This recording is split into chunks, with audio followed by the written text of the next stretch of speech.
Hello everyone, welcome to day 7 of book reading Source for Youth by Sirshri। I hope आपने अब तक के सारे वीडियोस कंप्लीट किए हैं और जो भी प्रैक्टिसेस हैं उन्हें भी आप फॉलो कर रहे हैं। मुझे कमेंट सेक्शन में पता चल रहा है कि आप बहुत ज्यादा एक्टिवली पार्टिसिपेट कर रहे हैं इस बुक रीडिंग और लाइफ ट्रांसफॉर्मिंग एक्सपीरियंस में। तो ऐसे ही आपको इसको कंटिन्यू करना है। तो आज हम पढ़ेंगे तीसरा नियम वाक्य, what you describe shall be prescribed. उस पर ध्यान दे जो आप चाहते हैं, ना कि उस पर जो आप नहीं चाहते। अरे कितनी खराब हुई है तुम्हारी तबीयत, कितनी कमजोर दिख रही है तू नेहा। ऐसे ही नकारात्मक शब्द बोलते थे वो लोग जो नेहा को देखने आते थे। नेहा बीमार थी, कई दिनों से उसका कॉलेज जाना भी बंद था। हर रोज उससे मिलने के लिए कई लोग आते थे। आपने भी इस घटना का कभी ना कभी अनुभव जरूर किया होगा कि जब घर में कोई बीमार होता है। आपने भी इस घटना का कभी ना कभी अनुभव किया होगा कि जब घर में कोई बीमार होता है तो लोग फ्लावर्स फ्रूट्स लेकर गेट वेल सून ऐसे कहने आते हैं, मगर क्या वे मरीज को वाकई फूल देकर जाते हैं? फूल तो सिर्फ उनके हाथों में होते हैं, लेकिन कांटे उनके देखने के तरीके में। हालांकि इस बात का अंदाजा उन्हें भी नहीं होता, मगर जाने अनजाने उनसे नकारात्मक शब्द निकल पड़ते हैं जो मरीज को इतने चुभते हैं कि वह और बीमार हो जाता है। आज नेहा को मिलने के लिए उनके स्कूल टीचर्स आए थे। नेहा को देखते ही वे बोले, नाइस नेहा, आज तुम बिल्कुल फ्रेश लग रही हो। टीचर का सकारात्मक कमेंट सुनकर नेहा को बहुत खुशी महसूस हुई। बात करते करते टीचर ने नेहा को एक रहस्य बताया कि देखो नेहा, अगर तुम्हें वाकई जल्दी ठीक होना है तो इसका इलाज डॉक्टर के साथ साथ तुम्हारे पास भी है।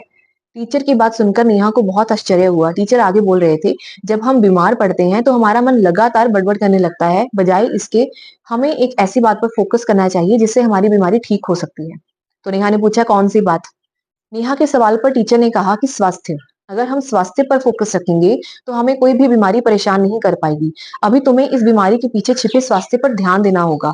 ज्यादातर लोग इस बात पर ध्यान देते हैं कि उन्हें अपने जीवन में क्या नहीं चाहिए, बजाय इसके कि उन्हें क्या चाहिए। इसीलिए अंत में उन्हें वो ही चीजें मिलती हैं जो उन्हें नहीं चाहिए होती। तो जब हम बीमार होते हैं तो हमारा फोकस शरीर के सिर्फ उसी एक पर्टिकुलर पार्ट पे रहता है कि मान लो हेडेक हो रहा है तो हमारा ध्यान बार बार जाए कि सर दर्द हो रहा है, सर दर्द हो रहा है, सर दर्द हो रहा है। तो आपका फोकस कहाँ पे चला गया? हेल्थ के ऊपर थोड़ी गया, आपका फोकस चला गया बीमारी के ऊपर, जिसकी वजह से वो हेडेक अगर 1 घंटे के लिए होना था तो वो पूरा दिन चलता है। लेकिन अगर आप उसको तोड़कर, उसको वहां पे रोक कर आप ये बोलना स्टार्ट करें कि अब मुझे लाइट लग रहा है, पहले से थोड़ा बेटर लग रहा है, कम हो रहा है, पानी पी लेती हूँ, इससे फर्क पड़ जाएगा। अगर आप ऐसी ऐसी चीजें करने लग जाओगे तो आप देखोगे कि आपका हेडेक बहुत जल्दी ठीक होने की डायरेक्शन में हो जाएगा, क्योंकि आपका फोकस अब स्वास्थ्य के ऊपर है। टीचर की बातें सुनते ही नेहा के विचार बदल गए। थोड़े ही दिनों में वह ठीक हो गई। बाद में उसे पता चला कि बीमारी तो 2 दिनों की थी, मगर विचार नियम का सही उपयोग ना करने की वजह से वह लंबी चली। तो यदि आप चाहते हैं कि विचार नियम आपके हित में काम करे तो आपको सदैव तीसरे नियम वाक्य को शक्ति देनी चाहिए। तो अपना तीसरा नियम वाक्य भी अपने पेन पेपर के साथ अपने नोटपैड पे लिखिए कि उस पर ध्यान दें जो आप चाहते हैं, ना कि उस पर जो आप नहीं चाहते। मुझे एक कमेंट आया कि जब मैं पॉजिटिव और नेगेटिव थॉट्स के बारे में था शायद, कि जब मैं पॉजिटिव सोचती हूँ तो नेगेटिव होता है, जब मैं नेगेटिव सोचती हूँ तो और नेगेटिव होता है। तो इसका क्या सोल्यूशन है? तो आपको सबसे पहली चीज ये करनी है कि जब आप पॉजिटिव सोच रहे हैं, आपको ये चेक करना है कि उसको सोचते सोचते आपके मन में अब ये तो नहीं आ जाता कि इसके बाद भी अच्छा नहीं होगा, नेगेटिव हो जाएगा। और अगर आपने ऐसा नहीं सोचा और फिर भी कुछ नेगेटिव हो गया तो आप कितना इमीडिएटली अपना फोकस आपने पॉजिटिविटी से हटाकर फिर नेगेटिविटी के लूप में फंसा लिया। तो आपको यहाँ पे पॉजिटिविटी को ही पकड़ के रखना है। ये उस चीज का, वो उस क्वेश्चन का आंसर है। ठीक है? कि अगर 10 बार भी मुझे ऐसे लगेगा ना कि मैंने कुछ पॉजिटिव स्टेप लिया है और फिर भी नेगेटिविटी मेरे रास्ते में आती है, तो मैं 12 बार स्टेप और लूंगी ताकि ये नेगेटिविटी आना बंद हो जाए। ये मेन आपको एक्सरसाइज करनी है। तो यहाँ पे एक और है स्टोरी। एक प्यारा सा बच्चा पिता के साथ पहली बार पहाड़ पर चढ़ रहा था। चढ़ाई के दौरान बच्चे का पैर एक पत्थर से टकराया और वह दर्द से चिल्ला पड़ा। एक क्षण के बाद पहाड़ से आवाज लौट कर आई, ओ माँ। पहले बच्चा चिल्लाया ओ माँ, और उसके बाद उसी 1 मिनट के बाद, एक मोमेंट के बाद फिर से पहाड़ों के बीच में से आवाज लौट कर आई कि ओ माँ। बच्चे को बड़ी उत्सुकता हुई और उसने पहाड़ की तरफ मुंह करके जोर से कहा, तुम कौन हो?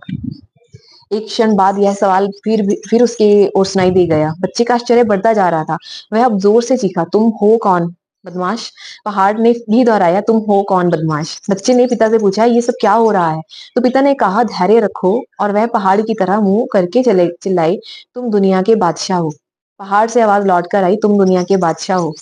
बच्चा अभी भी कुछ समझ नहीं पा रहा था। तब पिता घुटनों के बल झुककर बैठ गए और बच्चे की आंखों में आंखें डालकर बोले, इसे लोग गूंज कहते हैं, यानी कि इको, लेकिन मैं कहता हूँ कि यह जिंदगी है। तुम जो भी बोलते हो, यह पहाड़ उसे तुम्हें गूंजा के वापस भेजता है। इसी तरह तुम जिंदगी में जो कुछ भी कहते हो, करते हो, वही तुम्हें पलटकर वापस मिलता है। जो आप बोएंगे वही काटेंगे। बच्चा समझ गया और बोला ठीक है, अब मैं हमेशा अच्छे काम करने की कोशिश करूँगा जिससे मुझे भी बदले में अच्छाई मिले। इसलिए आपको जीवन में जो कुछ भी चाहिए उस पर होशपूर्वक निरंतरता से विचार करें, उस पर अपना ध्यान केंद्रित करें, ना कि ऐसी प्रार्थनाएँ करें जिनके परिणाम आपको नहीं चाहिए। यही सफलता का सच्चा रहस्य है। कुदरत को दिए जाने वाले ये ऑर्डर्स रोज़ कई रूपों में हमारे सामने आते हैं। उदाहरण के तौर पर जब आप सुबह अखबार पढ़ते हैं तो आपको अप्रत्यक्ष रूप से इनडायरेक्टली वो बताते हैं कि आपको क्या ऑर्डर्स देने हैं। यदि लोग यह जान लें अनजाने में गलत ऑर्डर्स इस ब्रह्मांड में जा रहे हैं तो वे इस बारे में जागरूक हो जाएंगे। तब ही वे बेहोशी में गलत मानसिक ऑर्डर्स देना छोड़ पाएंगे। तो मैं ये नहीं कहूंगी कि आपको दुनिया की नॉलेज नहीं होनी चाहिए, लेकिन मेरा अपना पर्सनल एक्सपीरियंस है कि मैंने कभी अखबार नहीं पढ़ा, मैं कभी न्यूज़ नहीं देखती हूँ।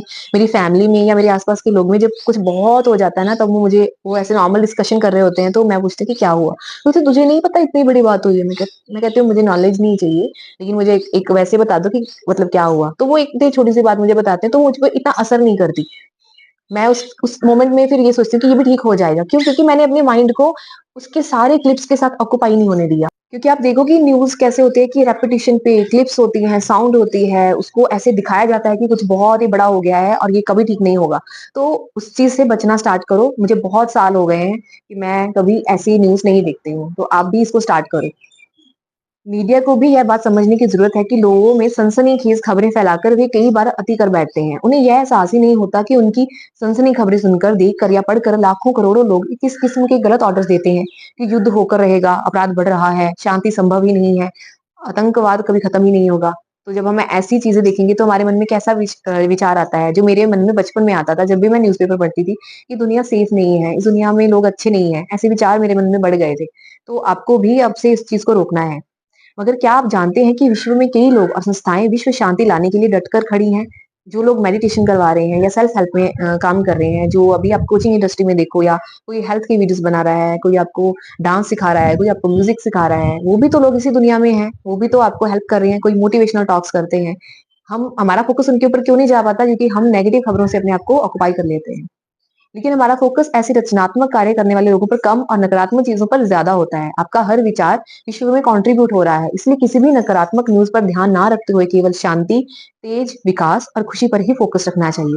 विश्व के सारे नौजवान अगर एक ही वक्त विश्व शांति के लिए प्रार्थना करेंगे तो उनकी प्रार्थना की तरंगे विश्व शांति का नया अध्याय शुरू करेंगे, क्योंकि आज की युवा पीढ़ी के अंदर विश्व में सकारात्मक परिवर्तन लाने की शक्ति है। तो आज हम इतना ही पढ़ेंगे।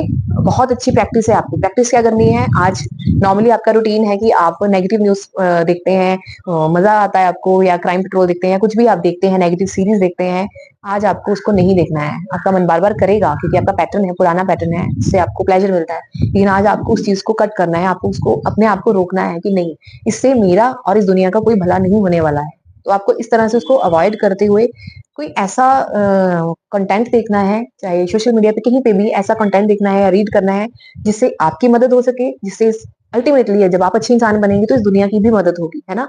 तो आपको ऐसी चीज़ करनी है। आप मेडिटेट कर सकते हैं, आप अच्छा म्यूज़िक सुन सकते हैं, आप डांस कर सकते हैं, जो लोग अच्छा कर रहे हैं इस दुनिया के लिए, आप उनके बारे में पढ़ सकते हैं। तो आप इनमें से कुछ भी चूज़ कर सकते हैं, लेकिन आपकी एक्सरसाइज़ ये है कि आपने नेगेटिव कंटेंट नहीं देखना है, और अगर आप देख रहे हैं, आपसे नहीं रहा गया, तो आपने उसको देखना है एक ऑब्जर्वर की तरह, बिल्कुल उससे डिटैच होकर। इस प्रैक्टिस को भी मैं डिटेल में आपको बताऊँगी। तो डिटैच होकर देखना है, दूर से देखना है। पहले अपने आप को ये बोल देना है कि ये सच नहीं है, ये बस कुछ इस टाइम के लिए घटित हो रहा है, लेकिन दुनिया बहुत सेफ है, सब कुछ अच्छा हो जाएगा। तो इस अफ़र्मेशन के साथ आप आपको उसको देखना है, जब भी देखना है। क्योंकि बहुत सारे लोग कहते हैं कि हमें नॉलेज ही नहीं होगी इस दुनिया में रहते हुए भी, तो आप ऐसे भी देख सकते हो, लेकिन अवॉइड करें, ज़्यादा से ज़्यादा अवॉइड करें। आपके देखने या ना देखने से उसपे कुछ ज़्यादा असर नहीं पड़ेगा, बल्कि आप कंट्रीब्यूट करेंगे अपनी नेगेटिव एनर्जी से, अपनी नेगेटिव वाइब्रेशन से। तो अगर कंट्रीब्यूट करना चाहते हो उस सिचुएशन को ठीक करने में, तो आपको पॉजिटिव माइंडसेट के साथ पॉजिटिव चीज़ों के ऊपर फोकस करना है ताकि वो बढ़े। ओके, दूसरी प्रैक्टिस हमने जो इस आज की चैप्टर से देखी है, सीखी है, वो ये है कि focus on what you want, focus don't focus on what you really don't want in your life. जो आप नहीं चाहते उसके ऊपर से ध्यान हटाएँ। ये इसी से जुड़ा हुआ है कि अगर आप चाहते हैं कि विश्व में शांति हो, तो आपको शांति पे फोकस करना है। आपको लड़ाई झगड़ों वाली बातों पे फोकस नहीं करना है। अगर आप चाहते हैं कि आपकी लाइफ में खुशी हो, तो आपको सैड चीज़ों के ऊपर फोकस नहीं करना है, आपको खुशी पे फोकस करना है। अगर आप चाहते हैं आपकी हेल्थ ठीक हो जाए, तो आपको हेल्दी सेल्स के ऊपर फोकस करना है, आपकी हेल्थ के ऊपर फोकस करना है। तो आई होप आप ये प्रैक्टिसेस ज़रूर करेंगे, पूरी शिद्दत से करेंगे, और मुझे कमेंट सेक्शन में ज़रूर बताएँ आपको कैसा लग रहा है ये सारा एक्सपीरियंस, क्या आपके अंदर चेंजेस आ रहे हैं, आप देख पा रहे हैं, फ़ील कर पा रहे हैं, प्रैक्टिसेस कर पा रहे हैं। तो मुझे कमेंट सेक्शन में ज़रूर बताएँ। मैं बहुत मुझे अच्छा लगेगा उन्हें पढ़कर and thank you so much for watching this video. Keep practising.